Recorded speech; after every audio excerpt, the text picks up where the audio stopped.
어둠이 짙게 깔린 부엌 구석. 쥐새끼 한 마리조차 얼어 죽을 것만 같은 정막 속에서 서리는 품속 깊이 감추어 두었던 딱딱하게 굳은 주먹밥 한 덩이를 꺼내 들었다.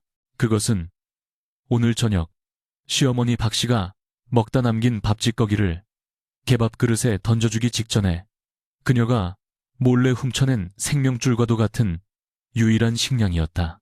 이것이라도 먹어야 해. 살아야 해. 그녀는 떨리는 손으로 돌덩이처럼 차가운 밥알을 입으로 가져갔으나 목구멍이 꽉 막혀 도저히 삼킬 수가 없었다. 바로 그때였다. 계시오. 아무도 없소. 문 밖에서 들려온 것은 바람 소리가 아니었다. 마치 지옥의 밑바닥에서 기어 올라온 듯한 쇠를 긁는 듯 거칠고 위태로운 사내의 목소리가 복서를 뚫고 희미하게 들려왔다. 서리는 화들짝 놀라 주먹밥을 다시 품에 숨기고 숨을 죽였다. 이 야심한 시각에, 더구나 이토록 눈보라가 몰아치는 밤에 누가 남의 집 부엌문을 두드린단 말인가. 문풍지가 찢어질 듯 덜컹거리더니 앙상한 손가락 하나가 문틈을 비집고 들어와 고리를 힘겹게 젖혔다. 문이 열리자마자 휘몰아친 눈보라와 함께 들이닥친 것은 사람의 형상이라고는 믿기 힘들 정도로 처참한 몰골의 늙은 거지였다. 넝마 조각을 끼워 입은 옷 사이로는 검게 죽은 살점이 드러나 있었고 산발한 머리카락 위에는 눈이 수북하게 쌓여 마치 눈 귀신과도 같았다. 물 한 모금만 주시오. 내 얼어 죽기 직전이라 염치불구하고.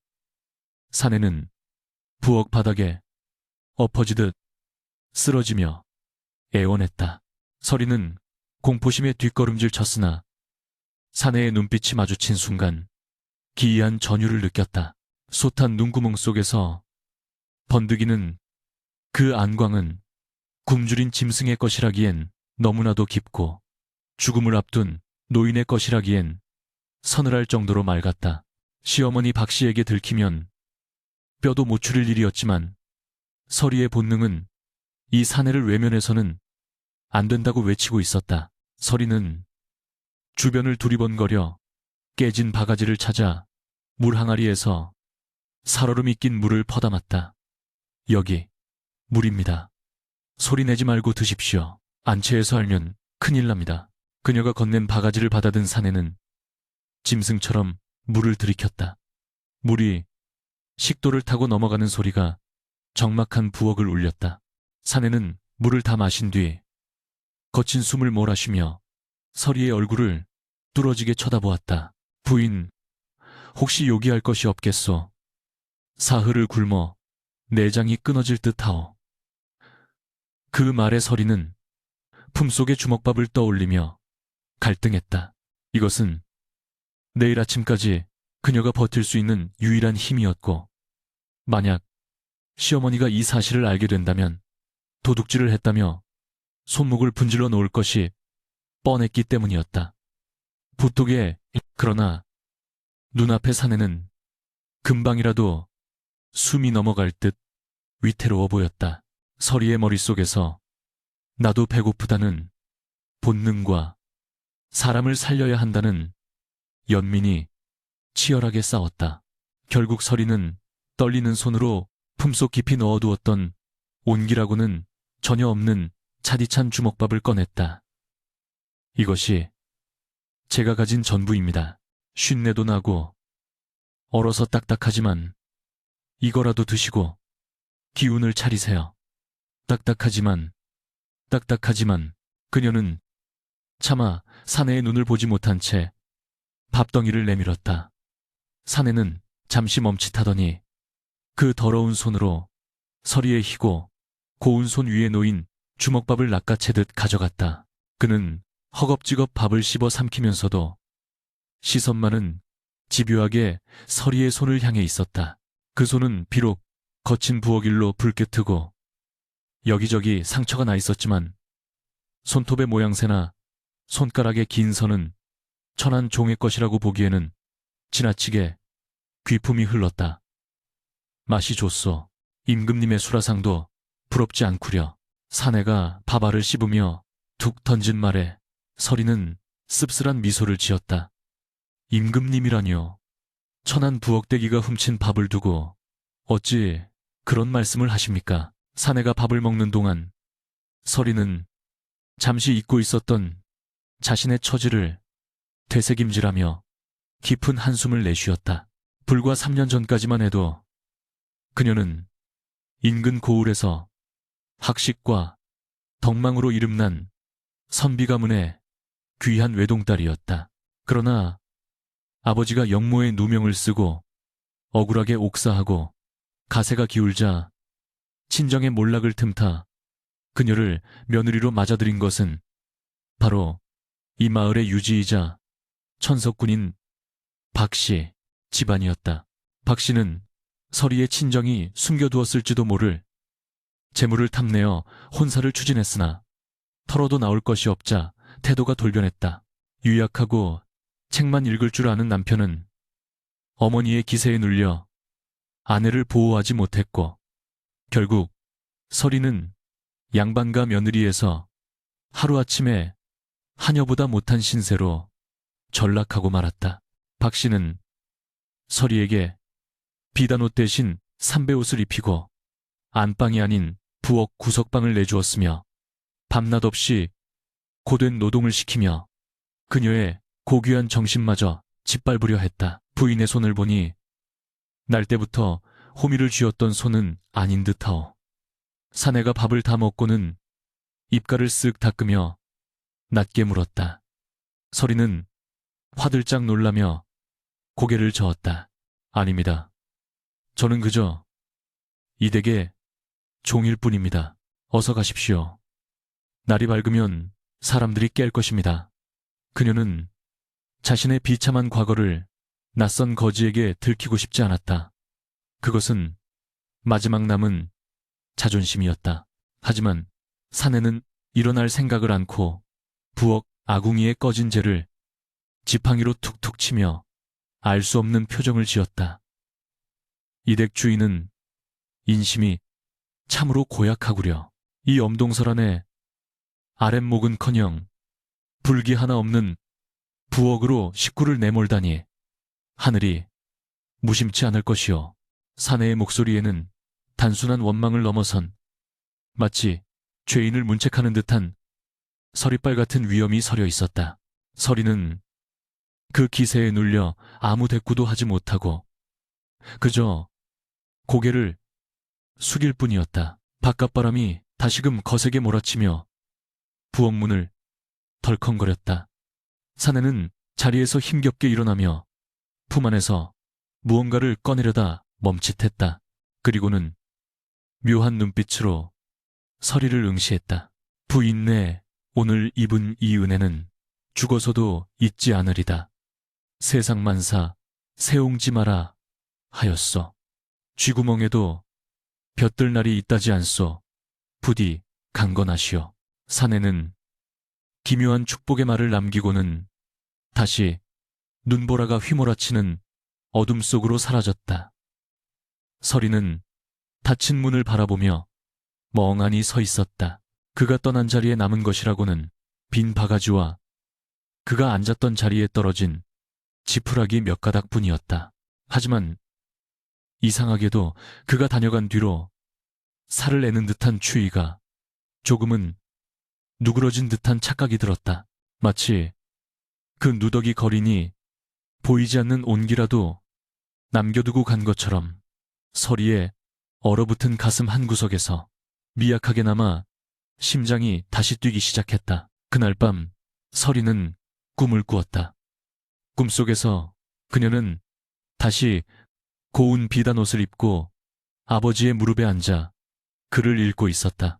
따뜻한 햇살이 창호지 문을 통해 쏟아져 들어오고 어디선가 은은한 매화 향기가 코끝을 스치는데 문득 고개를 들어보니 아버지가 아닌 아까 그 거지가 골룡포를 입고 자신을 내려다보고 있었다. 억울하냐? 그가 물었다. 예, 사무치게 억울합니다. 서리가 대답하자 그는 빙그레 웃으며 손에 쥐고 있던 낡은 붓을 건넸다. 그럼 네가 직접 다시 쓰거라. 너의 운명을. 꿈에서 깬 서리는 식은땀을 흘리며 일어났다. 새벽 닭이 울기 전이었지만 이미 안채에서는 시어머니 박씨의 표독스러운 기침 소리가 들려오고 있었다. 예, 서리야. 아직도 자빠져 자느냐. 오늘이 무슨 날인지 잊었어. 어서 일어나. 아궁이에 불부터 지피지 못해 고함 소리가 현실을 일깨웠지만 서리의 눈빛은 어젯밤과는 달라져 있었다. 그것은 체념이 아닌 묘한 결기가 서린 눈빛이었다. 서리는 아픈 몸을 이끌고 부엌 밖으로 나갔다. 마당에는 밤새 내린 눈이 하얗게 쌓여 있었다. 그 순백의 눈 위에 어젯밤 다녀간 거지의 발자국이 선명하게 찍혀 있었다. 그런데 기이하게도 그 발자국은 대문을 향해 곧장 뻗어나간 것이 아니라 헛간 쪽을 한 바퀴 휘감고는 담장을 넘어 사라져 있었다. 어찌하여 헛간 쪽으로 가셨을까? 서리는 의아함을 느꼈지만 곧 쏟아지는 시어머니의 호통에 급히 빗자루를 들어야 했다. 빗자루질을 하는 그녀의 등 뒤로 마을 어귀에서부터 심상치 않은 소문이 파도처럼 밀려오고 있었다. 자네 들었나? 간밤에 한양에서 암행어사가 내려왔다는구만. 그것도 아주 지독한 어사가 말이야. 머슴들의 수군거림이 서리의 귓가를 스쳤다. 어젯밤의 그 기이한 만남과 암행어사의 출현이 두 가지 사건이 서리의 운명에 어떤 거대한 파란을 몰고 올지 그때는 아무도 알지 못했다. 그저 묵묵히 마당을 쓰는 서리의 빗자루 소리만이 적막한 새벽 공기를 가를 뿐이었다. 날이 밝아오자마자 집안을 뒤흔든 것은 닭의 울음소리가 아니라 시어머니 박씨의 표독스러운 고함소였다. 인연이 미치지 않고서야 어찌 이런 짓을 벌인단 말이냐. 내 집에 도둑고양이를 끌어들여 박씨는 밤새 내린 눈 위에 찍힌 낯선 사내의 발자국을 발견하고는 길길이 날뛰고 있었다. 그 발자국은 명백히 부엌으로 들어갔다가 나온 흔적이었고 개 밥그릇 옆에 놓아두었던 쉰 밥덩이가 감쪽같이 사라진 것을 확인한 박씨의 눈은 뒤집힐 듯 희번덕거렸다. 서리는 마당 한복판 차가운 눈바닥에 무릎을 꿇은 채 고개를 숙이고 있었다. 해진 무명 치마 사이로 스며드는 냉기가 무릎을 파고들어 감각을 마비시켰지만 그녀의 귓가에 쏟아지는 시어머니의 욕설은 그보다 더 날카롭게 정신을 후벼 팠다. 말을 해라. 어떤 놈팡이를 밤중에 끌어들여 밥을 퍼다 날랐느냐. 내년이 기어 이 집안을 말아먹으려고 작정을 했구나. 박씨는 손에 쥐고 있던 다듬이 방망이를 허공에 휘두르며 위협했다. 서리는 입술을 깨물며 침묵했다. 거린에게 밥을 주었다고 사실대로 말해봤자 박씨는 귀한 곡식을 낭비했다며 더 길길이 날뛸 것이 뻔했기 때문이었다. 차라리 자신이 몰래 먹었다고 거짓을 고할까도 생각했으나 거짓말을 하지 말라던 돌아가신 아버지의 가르침이 뼈에 사무쳐 차마 입이 떨어지지 않았다. 그녀의 침묵은 오히려 박씨의 화를 돋우는 꼴이 되었다. 이 앙큼한 것이 감히 시어머니의 물음에 대꾸도 안 해. 박씨는 기어코 다듬이 방망이를 들어 올려 서리의 어깨를 내리쳤다. 덕! 둔탁한 타격음이 아침 공기를 가르고 울려 퍼졌다. 뼈가 으스러지는 듯한 고통이 전신을 강타했지만 서리는 비명조차 지르지 않았다. 비명을 지르면 박씨가 흥분하여 더 날뛸 것임을 지난 3년의 지옥 같은 생활을 통해 체득했기 때문이었다. 그녀는 그저 치마폭을 꽉 움켜쥐며 신음소리를 삼킬 뿐이었다. 그 소란스러운 와중에도 안채의 방문은 굳게 닫혀 있었다. 문창 호지 너머로 남편 김진사의 헛기침 소리가 간헐적으로 들려왔지만 그는 끝내 문을 열고 나오지 않았다. 그는 밖에서 아내가 어미에게 매질을 당하고 있다는 사실을 뻔히 알면서도 그저 방 안에 틀어박혀 맹자왈, 공자왈, 책이나 읽고 있는 위인이었다. 혼례를 치르던 날, 내 그대를 평생 아끼고 지켜주겠소라며 수줍게 건네던 약속은 그저 허울 좋은 개살구에 불과했다. 서리는 닫힌 방문을 바라보며 남편에 대한 마지막 기대조차 접어버렸다. 남편의 침묵은 박 씨의 매질보다 더 아프고 잔인하게 서리의 가슴을 난도질했다. 박 씨는 아들의 방관을 등에 업고 더욱 기고만장해져 매질의 강도를 높였다. 내년이 들어오고 나서부터 집안의 우환이 끊이질 않아 재수 없는 년. 당장 내 눈앞에서 사라져버려. 한바탕 폭풍이 지나가고 난 뒤 서리는 퉁퉁 부어오른 어깨를 부여잡고 다시 부엌으로 기어 들어갔다. 몸을 움직일 때마다 옥신거리는 통증이 밀려왔지만 쉴 틈 따위는 없었다. 아침상을 차려야 했고 마당을 쓸어야 했으며 얼음장 같은 개울물에 빨래를 해야 했다. 그녀는 멍든 팔로 부지런히 물을 길어 올리며 눈물을 훔쳤다. 눈물은 뺨을 타고 흘러내리다 입가에다 짠맛을 남겼다. 그것은 서러움의 맛이자 살아남아야 한다는 도끼의 맛이기도 했다. 그때 부엌 뒷문 쪽에서 하인들이 수군거리는 소리가 들려왔다. 자네, 그거 들었나? 아랫마을 주막에 어젯밤 귀신 고칼 노릇이 있었다더구만. 마당쇠의 목소리였다. 무슨 일인데? 아침부터 호들갑이야. 참모가 물었다. 한공, 글쎄, 웬 거지. 행색을 한 노인네가 나타나서는 주막 할멈한테 국밥 한 그릇을 얻어먹고 갔는데 그 노인이 앉았던 자리에 엽전 꾸러미가 놓여 있었다지. 뭔가 서리는 빗자루질을 멈추고 귀를 기울였다. 거지 행색을 한 노인. 어젯밤 자신이 만났던 그 사내와 인상차기가 비슷했다. 참모가 눈을 동그랗게 뜨며 되물었다. 애구머니나 엽전, 꾸러미. 그게 정말이야. 도깨비한테 홀린 거 아니야.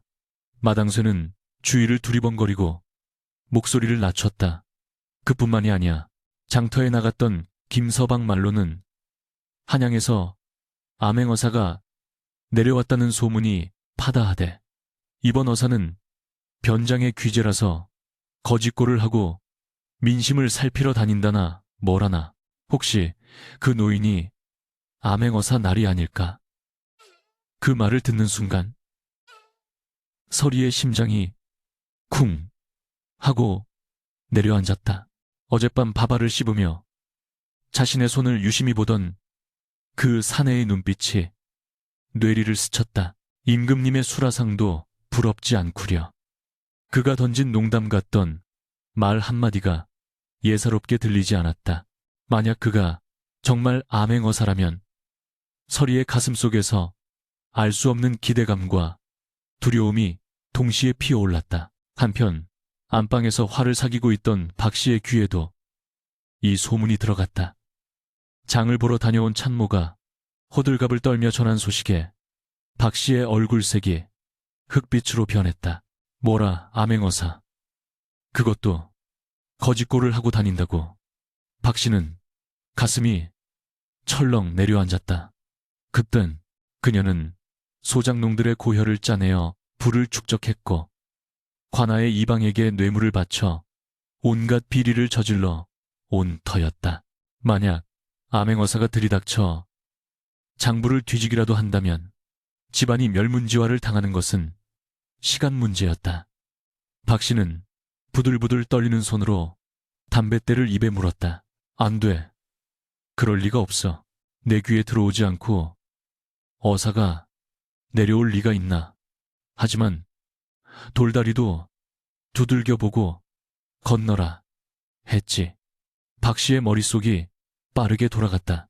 불안감을 잠재우기 위해서는 선수를 쳐야 했다. 그녀는 즉시 하인들을 불러 모았다.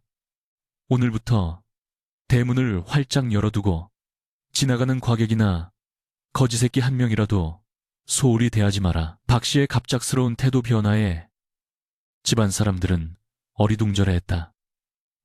평소에는 거지들이 대문 근처에 얼씬만 해도 소금부터 뿌려대던 그녀가 아니던가. 박 씨는 내친김에 서리를 불러들였다. 매질을 당해 퉁퉁 부은 얼굴로 나타난 서리를 보며 박 씨는 짐짓 인자한 척 표정을 꾸며냈다. 아까는 내가 좀 심했나 보구나. 시어미로서 집안 기강을 잡으려다 보니 그리 된 것이니 마음에 담아두지 말거라. 그 가증스러운 목소리에 서리는 소름이 끼쳤지만 묵묵히 고개를 숙일 뿐이었다.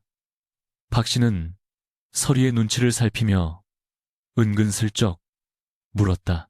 참, 너 어젯밤에 누구 본 사람 없느냐? 혹시 낯선 사내라도? 서리는 순간 갈등했다. 사실대로 말한다면 박 씨는 당장이라도 그 사내를 찾아내어 아부를 떨 것이 분명했다. 그러나 서리는 고개를 가로저었다. 아무도 보지 못했습니다. 그저 고양이 울음소리인 줄 알았습니다. 그녀는 본능적으로 그 사내를 박 씨의 탐욕으로부터 지켜야 한다고 생각했다. 박 씨는 서리의 대답이 미심쩍었지만 더 추궁할 겨를이 없었다. 그녀는 곳간 열쇠를 만지작거리며 혼잣말처럼 중얼거렸다. 이번 기회에 동네방네 인심을 좀 써야겠어. 그래야 나중에 탈이 안 나지. 박 씨는 마을 사람들을 초대해 큰 잔치를 벌일 계획을 세웠다. 겉으로는 며느리의 생일을 축하한다는 명목이었지만 실상은 암행어사의 눈과 귀를 속이기 위한 거대한 연극이었다. 서리야, 사흘 뒤에 잔치를 열 테니 준비를 철저히 하거라. 음식은 상다리가 부러지게 차리고 술은 제일 좋은 것으로 담가라. 만약 소홀함이 있어 내 체면을 구긴다면 그땐 정말 살려두지 않을 게다. 박 씨의 명령은 서리에게 또 다른 고통의 시작을 알리는 선고와도 같았다. 며칠 밤을 새워 음식을 준비해야 할 자신의 처지는 생각지도 않고 오로지 자신의 안위만을 걱정하는 시어머니의 이기심에 서리는 치가 떨렸다. 그날 오후 서리는 장터로 심부름을 나갔다. 마을 분위기는 평소와 달리 술렁이고 있었다. 삼삼오오 모여 앉은 사람들 입에서는 온통 암행어사 이야기뿐이었다. 들었어. 옆고을 최 부자가 곤장을 맞고 옥에 갇혔다던데. 어사가 마패를 꺼내더니 사방에서 졸개들이 구름대처럼 몰려왔다지. 뭐야. 뜬 소문은 눈덩이처럼 불어나 진실과 거짓을 구분하기 힘들 지경이었다. 서리는 사람들 틈바구니에서 혹시나 어젯밤 그 사내의 모습을 찾을 수 있을까 하여 고개를 두리번거렸다. 하지만 왁자지껄한 장터 어디에도 그 깊고 서늘한 눈빛을 가진 이는 보이지 않았다. 대신 그녀의 눈에 들어온 것은 포졸들이 벽보를 붙이는 모습이었다. 흉악범을 찾는다는 내용의 수배 전단이었다.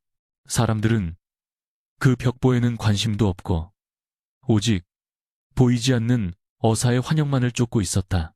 서리는 씁쓸한 마음에 고개를 돌리려다 문득 주막 평상에 앉아 국밥을 먹고 있는 한 사내의 뒷모습에 시선이 꽂혔다. 그 뒷모습은 너무나도 익숙했다. 누더기를 걸치지는 않았지만 어깨에 기울기나 밥을 먹는 모양새가 어젯밤 그 사내와 흡사했다. 서리는 홀린 듯 그쪽으로 다가갔다. 하지만 가까이 다가가자 사내는 고개를 돌렸다. 전혀 다른 얼굴이었다. 서리는 맥이 풀려 한숨을 내쉬었다.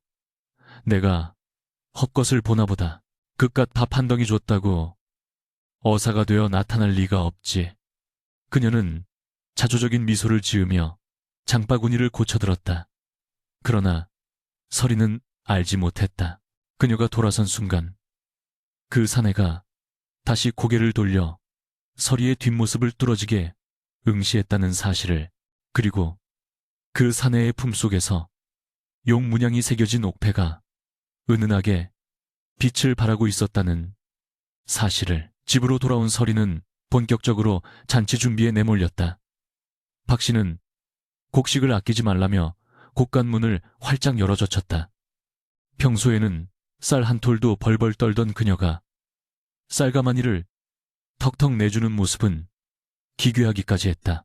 서리는 쉴 새 없이 떡을 치고 전을 부치고 고기를 삶았다. 기름 냄새가 진동하는 부엌에서 그녀의 옷은 땀과 기름으로 범벅이 되었다. 밤이 깊도록 일은 끝날 기미가 보이지 않았고 졸음이 쏟아져 눈꺼풀이 천근만근 무거워졌다. 꾸벅꾸벅 조는 서리의 등 뒤로 박 씨가 소리 없이 다가왔다. 정신 안 차려. 이게 얼마짜리 고기인데 태워 먹으려 들어. 박 씨가 서리의 등짝을 찰싹 내리쳤다. 화들짝 놀라 깬 서리의 눈앞에 불길이 확 치솟았다. 솥뚜껑을 잘못 건드려 기름이 튄 것이었다. 불이야. 불 하인들이 달려와 물을 끼얹으며 소동이 벌어졌다. 불은 금방 잡혔지만 박 씨의 분노는 불길보다 더 뜨겁게 타올랐다. 이 칠칠 맞은 년이 기어이 일을 내는구나. 부정타계실이 잔치 앞두고 불을 내 박 씨는 서리의 머리채를 휘어잡았다. 안 되겠다.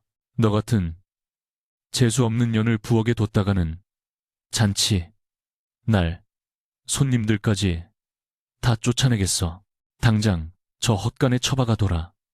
잔치가 끝날 때까지 물 한 모금도 주지 마. 박 씨의 서슬퍼런 명령에 하인들은 어쩔 수 없이 서리를 끌어냈다. 서리는 반항조차 하지 못한 채 질질 끌려가 어둡고 축축한 헛간에 내동댕이 쳐졌다. 쿵 소리와 함께 헛간 문이 닫히고 빗장이 걸리는 소리가 들렸다. 칠흑 같은 어둠이 서리를 집어삼켰다. 차가운 흙바닥에 쓰러진 서리는 참았던 눈물을 쏟아냈다. 몸의 고통보다 더 견디기 힘든 것은 아무리 노력해도 벗어날 수 없는 이 지독한 운명의 굴레였다. 그녀는 어둠 속에서 무릎을 감싸 안으며 흐느꼈다. 그러나 서리는 몰랐다. 이 헛간이 그녀에게 새로운 운명을 가져다 줄 장소가 될 것임을. 지푸라기 썩는 냄새와 곰팡이 냄새가 진동하는 이곳은 어젯밤 그 사내가 잠시 몸을 피했던 곳이기도 했다. 서리는 울다 지쳐 집더미 위에 몸을 뉘었다. 손끝에 무언가 딱딱하고 차가운 것이 닿았다. 돌멩이인가 싶어 무심코 집어든 그녀의 손 안에서 달빛을 받은 물건이 기이한 광채를 뿜어냈다. 서리는 숨을 들이켰다. 그것은 단순한 돌멩이가 아니었다. 정교하게 조각된 용 한 마리가 붉은 여의주를 물고 승천하는 모양이 새겨진 보기만 해도 범상치 않은 옥패였다. 이것은 서리의 심장이 다시금 거세게 요동치기 시작했다. 헛간 틈새로 새어 들어온 한 줄기 달빛이 옥패를 비추자 용의 눈동자가 마치 살아있는 듯 서리를 응시하는 것만 같았다. 어둡고 습한 헛간의 흙바닥 지푸라기 틈새에서 새어나오는 그 영롱한 비취빛은 서리의 눈을 멀게 할 만큼 강렬했다. 떨리는 손으로 집어든 옥패는 손바닥 안에서 묵직한 존재감을 과시하고 있었다. 손끝으로 더듬어 본 문양은 분명 발톱이 5개 달린 용, 즉 오조룡, 우자론이었다. 이것은 일개 관리나 양반이 감히 지닐 수 있는 물건이 아니었다. 서리의 심장이 흉곽을 뚫고 나올 듯. 용이라니.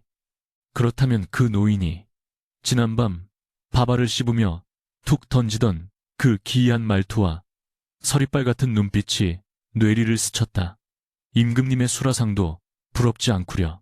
그저 거린의 허세라고 넘겼던 그 말이 이제와 다시 생각해보니 뼈 있는 농담, 아니 진실 그 자체였을지도 모른다는 생각에 등골이 오싹해졌다.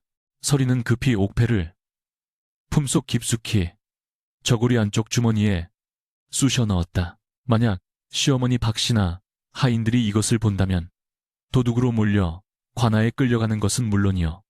자칫하면 대역죄인으로 몰려 목숨을 부지하기 어려울 터였다. 헛간밖은 다가올 연회 준비로 그야말로 난리 법석이었다. 기름 끓는 냄새와 고기 굽는 향기가 문틈을 비집고 들어와 사흘을 굶은 서리의 위장을 잔인하게 고문했다. 거기 전 붙이는 솜씨가 그게 뭐냐? 모양이 비뚤어지지 않았느냐? 다시 붙여 박씨의 앙칼진 고함 소리가 담장을 넘어 쩌렁쩌렁 울렸다. 박씨는 이번 연회에 가문의 사활을 걸고 있었다. 겉으로는 며느리의 생일을 챙긴다는 구실이었지만 실상은 암행어사의 환심을 사기 위해 곡간을 통째로 털어넣은 위선의 잔치였다. 그녀는 비단 장수와 유기장수를 불러들여 집안을 치장하고 인근 고을에서 제일 가는 기생들과 악공들까지 섭외했다. 서리가 갇힌 헛간 바로 옆 돼지를 잡는 비명소리가 처절하게 울려 퍼졌지만 그 소리는 박씨의 탐욕스러운 웃음소리에 묻혀버렸다. 서리는 무릎을 감싸 안으며 생각했다. 저들은 무엇을 위해 저토록 난리인가? 썩어빠진 속내를 감추기 위해 비단 옷을 겹겹이 두른들 그 악취가 가려질까? 시간이 얼마나 흘렀을까? 해가 중천에 떴는지 헛간의 틈새로 들어오는 빛이 제법 강렬해졌다. 그때 굳게 닫힌 헛간 문 쪽에서 사각사각하는 작은 소리가 들려왔다. 쥐가 갉아먹는 소리인가 싶어 서리가 귀를 기울이는데 문살 아래 작은 구멍으로 무언가가 쑥 들어왔다. 하얀 백설기 한 덩이였다. 아씨, 서리 아씨, 계십니까요? 모기만 한 목소리의 주인은 부엌대기 종년인 개똥이었다. 평소 서리가 몰래 남은 반찬을 챙겨주며 친동생처럼 아껴주던 아이였다. 서리는 황급히 문 쪽으로 기어가 속삭였다. 개똥아, 네가 여길 어찌 알고 왔느냐? 마님께 들키면 뼈도 못 추릴 텐데. 개똥이는 울먹이는 목소리로 대답했다. 마님은 지금 비단 고르시느라 정신이 없으셔요. 아씨가 며칠째 물 한 모금 못 드시고 갇혀 계신 게 너무 불쌍해서 이거라도 드셔요. 갓 쪄낸 떡이라 따뜻해요. 서리는 개똥이가 밀어넣은 떡을 받아들었다. 따뜻한 온기가 얼어붙은 손바닥을 통해 심장까지 전해지는 듯했다. 눈물이 왈칵 쏟아졌다. 천석군 부자인 시어머니는 며느리를 굶겨 죽이려 하는데 가진 것 하나 없는 어린 종려는 제 목숨을 걸고 떡 한 덩이를 나누어 주다니. 세상의 인심이라는 것이 참으로 아이러니했다. 내 이 은혜는 잊지 않으마. 어서 가거라. 누가 볼라. 서리는 떡을 입에 넣으며 다짐했다. 반드시 살아서 나가리라. 살아서 이 뒤틀린 세상을 바로잡고 나를 믿어준 이들에게 보답하리라. 떡을 삼키는 목소리에 서러움과 함께 단단한 결기가 서려 있었다. 헛간 안의 어둠은 여전히 짙었지만 서리의 눈빛만은 옥패의 광채처럼 형형하게 빛나고 있었다.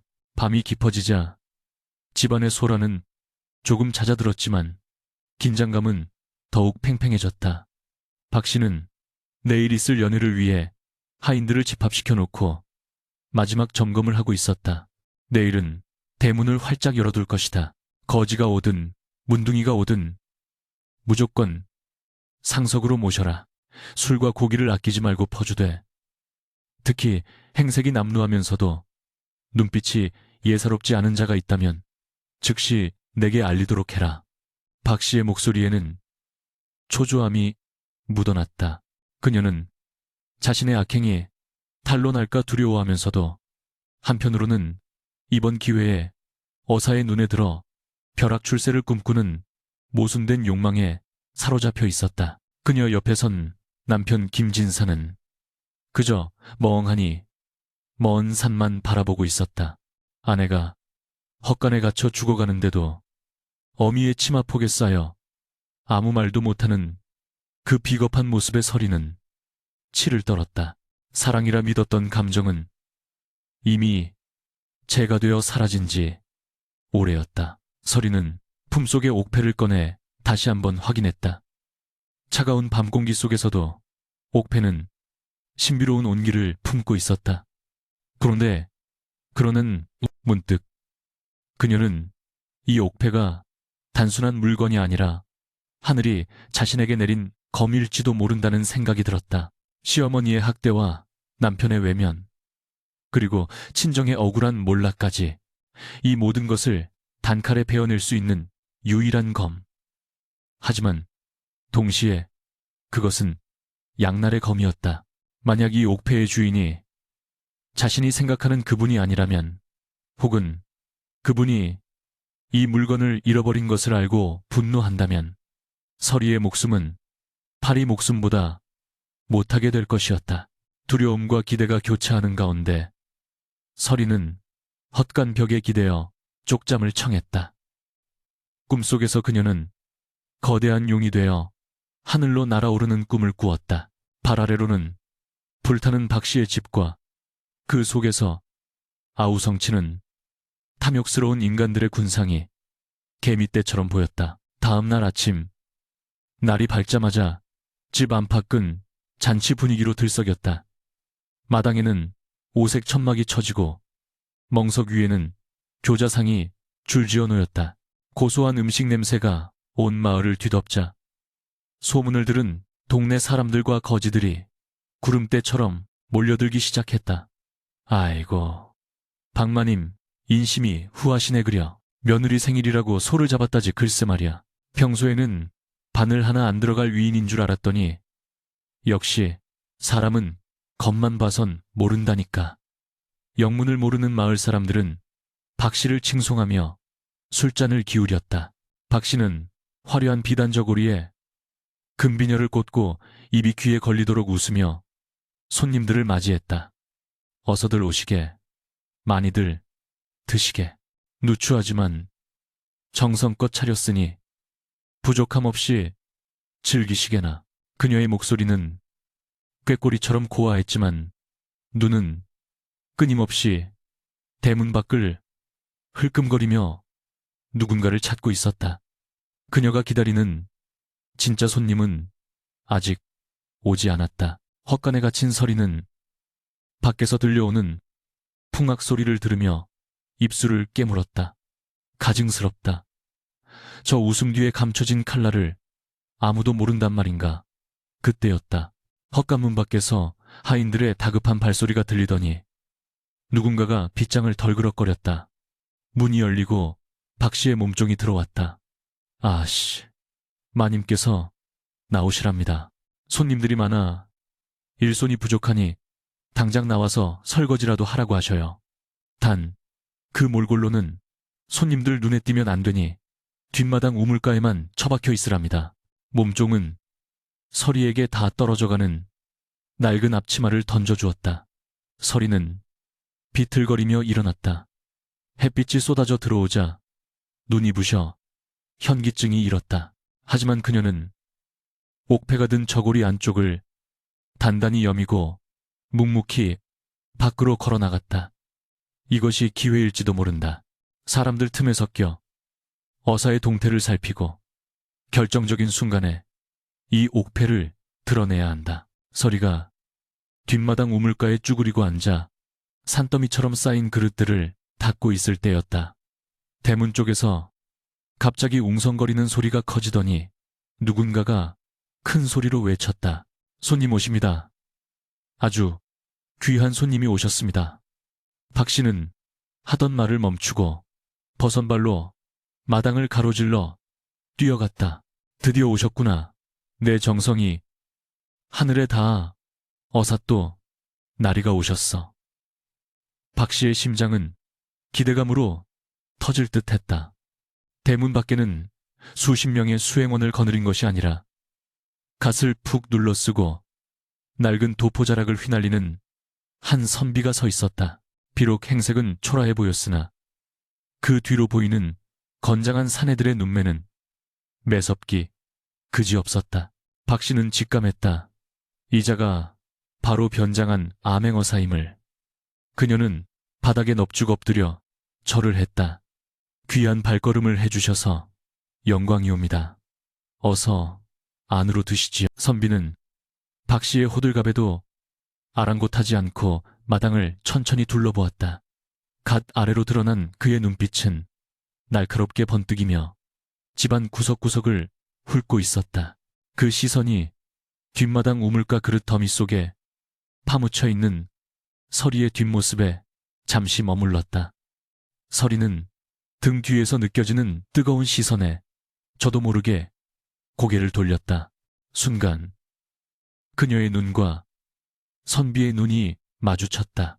갓챙 아래로 보이는 그 얼굴.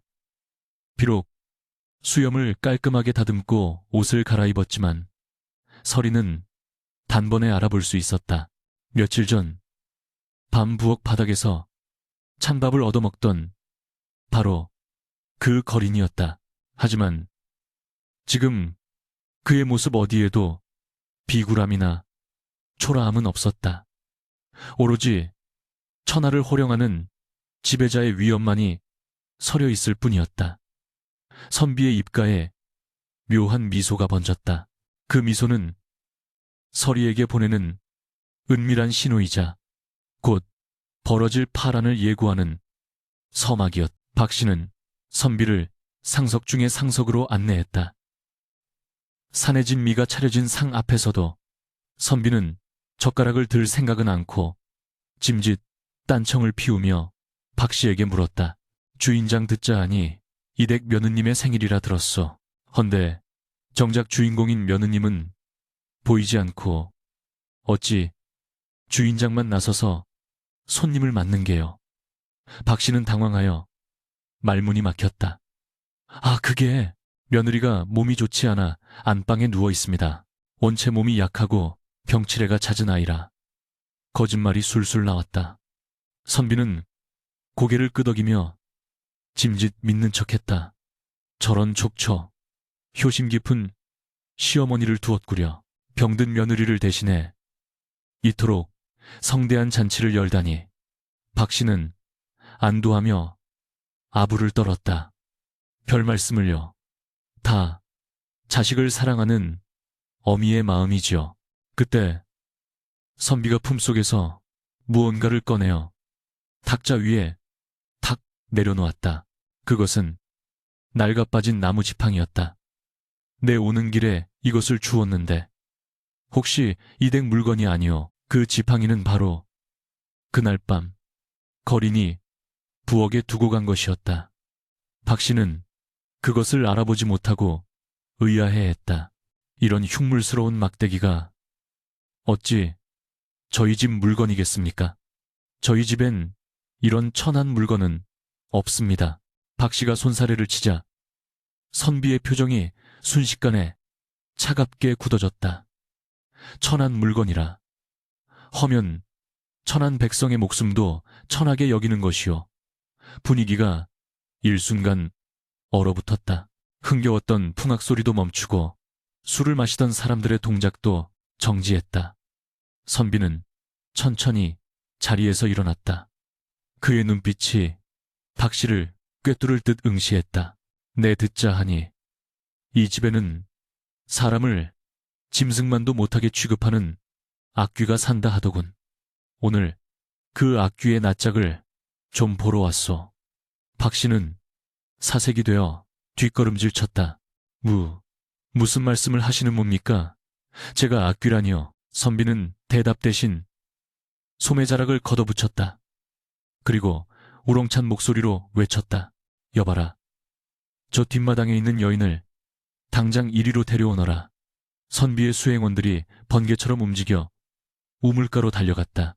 영문도 모른 채 끌려온 서리는 젖은 손을 앞치마에 문지르며 선비 앞에 섰다. 그녀의 초라한 행색과 상처투성이 얼굴이 만천하에 드러나는 순간이었다. 사람들은 수군거리기 시작했다. 저게 며느리라고.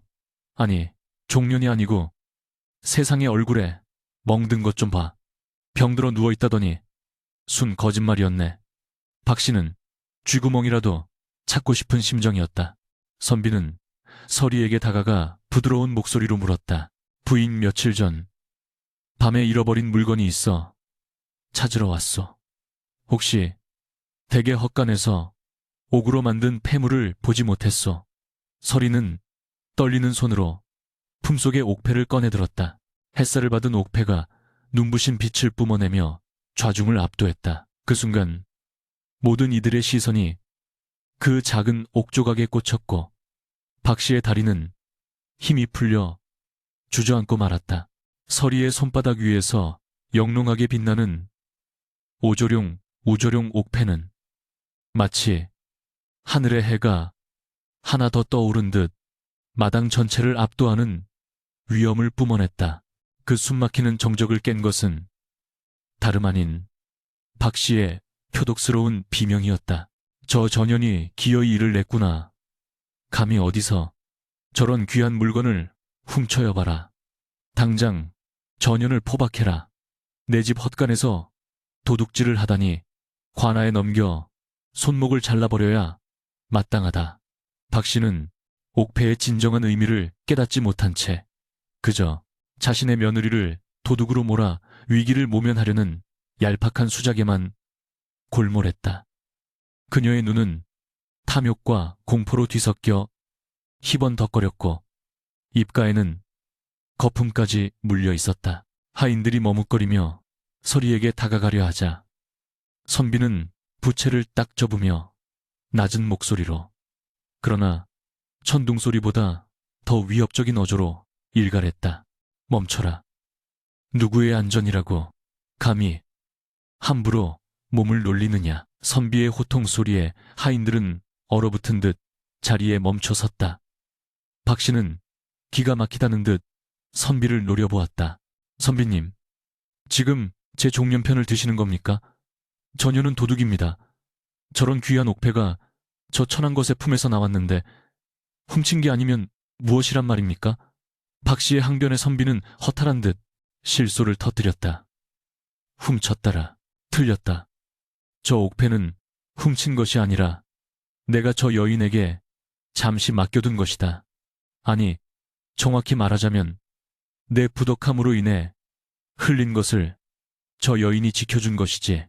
선비는 천천히 서리에게 다가가 그녀의 떨리는 손에서 옥패를 받아들었다.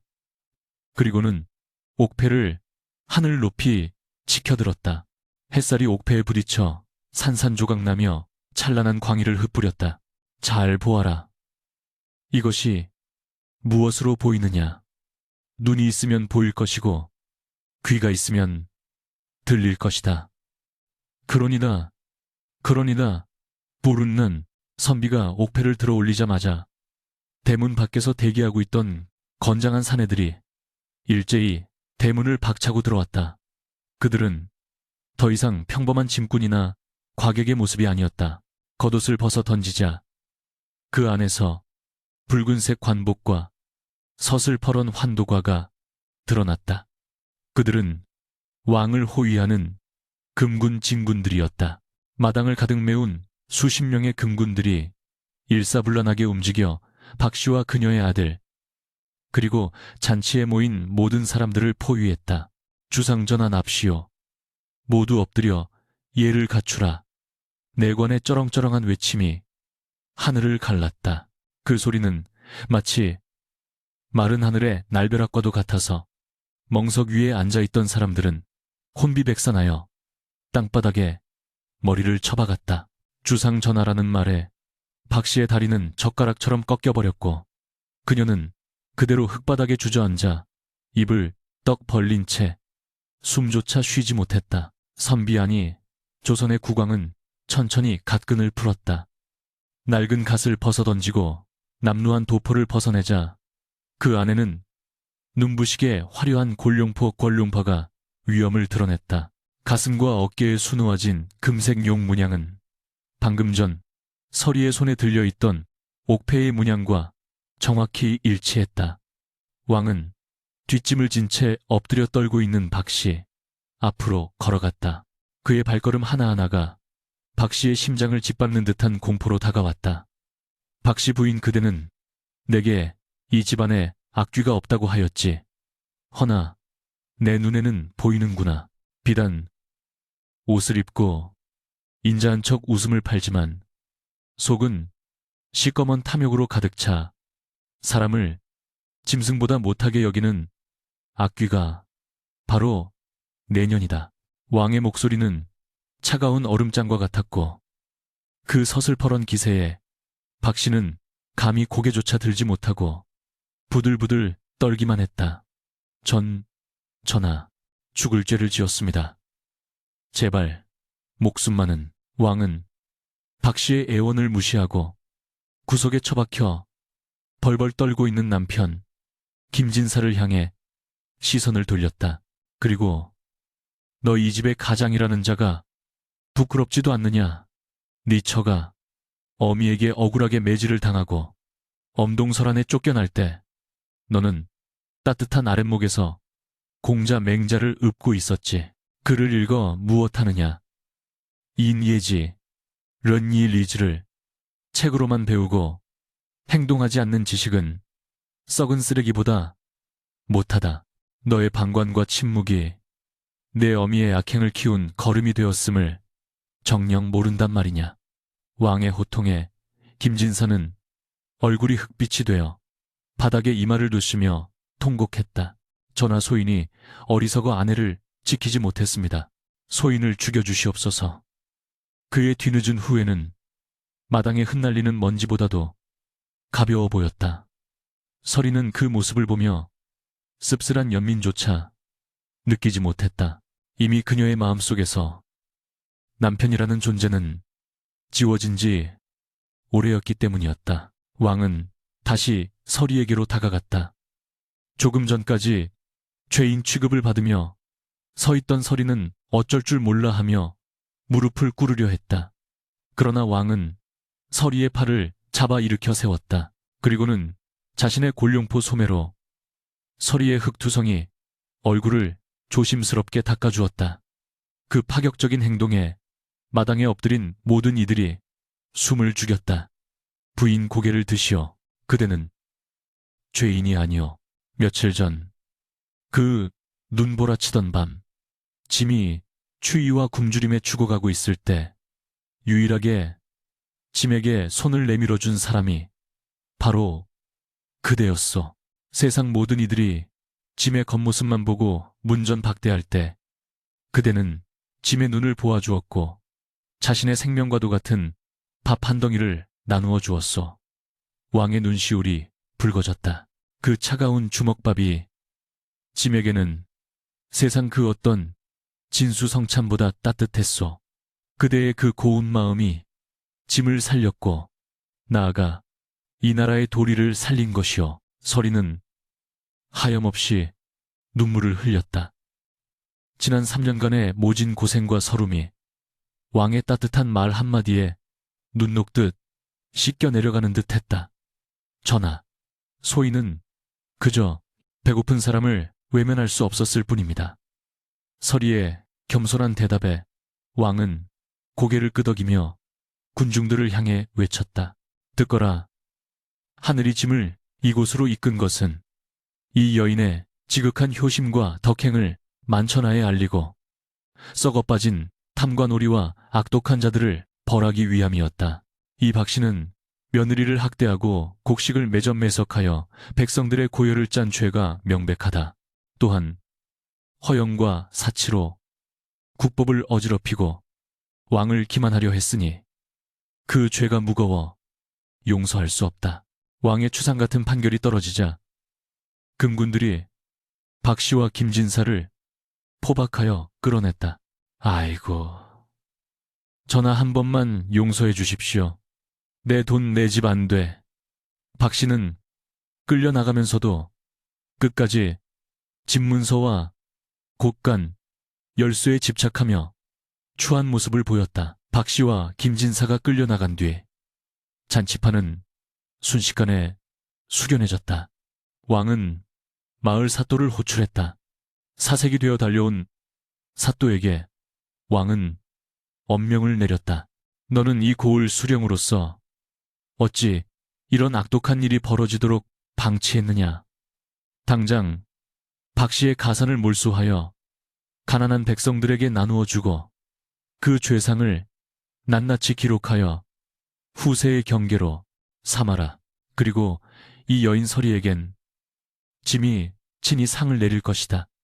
왕은 내관에게 명하여 미리 준비해온 비단과 금은보화를 서리 앞에 내려놓게 했다. 이것은 그대가 짐에게 베푼 밥 한 덩이의 값이다. 하지만 이것으로 어찌 그 은혜를 다 갚겠느냐.